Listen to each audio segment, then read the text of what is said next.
வந்து மழை நீரால் பாதிக்கப்பட்ட அந்த பகுதிகளை பார்க்கலாம் அப்படின்ட்டு வந்தோம். இங்க வந்து பார்த்தா அப்படியே மனசுலாம் வலிக்குது.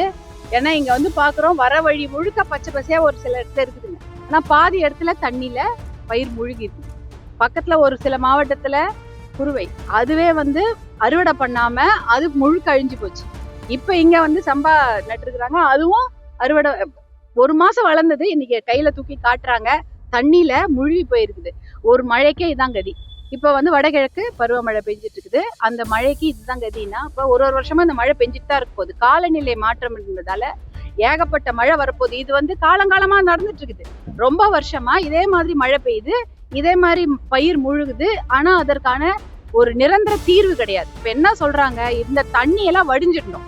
எப்பவுமே ஒரு இடத்துல தண்ணி வந்ததுன்னா அந்த தண்ணி வடிஞ்சிட்டா உடனே காஞ்சிரும், உடனே அந்த நெல்லு திருப்பி நல்லபடியா வந்துடும், அவங்க அதை பாதுகாத்துருவாங்க. ஆனா இந்த பயிரெல்லாம் இப்ப முழுவி தண்ணியை வெளில போக முடியல. இதுக்கு காரணம் இங்க வடிகால குடிமராமத்து பண்றதோ இல்ல அரசாங்கமே வந்து அதை தூர்வாரது எதுவுமே செய்யல. ஆனா செய்யற மாதிரி கணக்கு மட்டும் காமிச்சிருக்கிறாங்க. பில் இருக்குது, கல்லு நட்டுருக்குறாங்க, இங்க வந்து பணி நடந்திருக்குது, வாய்க்கால் தூர்வாரப்பட்டிருக்கிறது அப்படின்னு சொல்லி இருக்கிறாங்க. ஆனா இது வரைக்கும் தூர்வாரல. தூர்வாரின்னா இந்த கதி கிடையாது. இந்த வாய்க்கால் வந்து 20 வருஷமா இந்த வடிகால் வந்து முட்டையாருன்னு போயிரு சார். 20 வருஷமா எவ்வளவுதான் மனுலாம் கொடுத்தாச்சு சார். இந்த வாய்க்கால் வெட்டுறதுக்கான ஏற்பாடு இல்லை. 20 வருஷமா வெட்டுற 3 கிலோமீட்டர் சுத்தமா வெட்டாம விட்டு போயிட்டாங்க.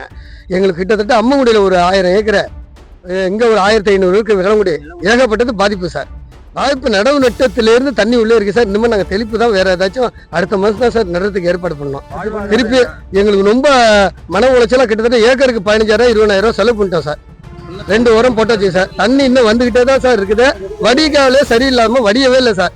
கிட்டத்தட்ட எல்லாருக்கும் மனு கொடுத்தாச்சு சார். இந்த முட்டியாறு வந்து சார் ஒரு 12 கிராமம் வடிகாலு சார். பவுண்டரிபுரம், மாங்குடி, நடுவகரை, புத்தரம், நடாறு, 2ஆம் கட்டில, நந்திவனம் எல்லாமே இந்த அம்மங்குடியில தான் சார் வந்து வடியணும். இந்த முட்டியாறு தான் சார் அதுக்கு வடிகால. எங்களுக்கு ரொம்ப வடிகால் வடியாததுனால வருஷம் இதே தொல்லை சார். 20 வருஷமா பாதிக்கிறோம் சார்.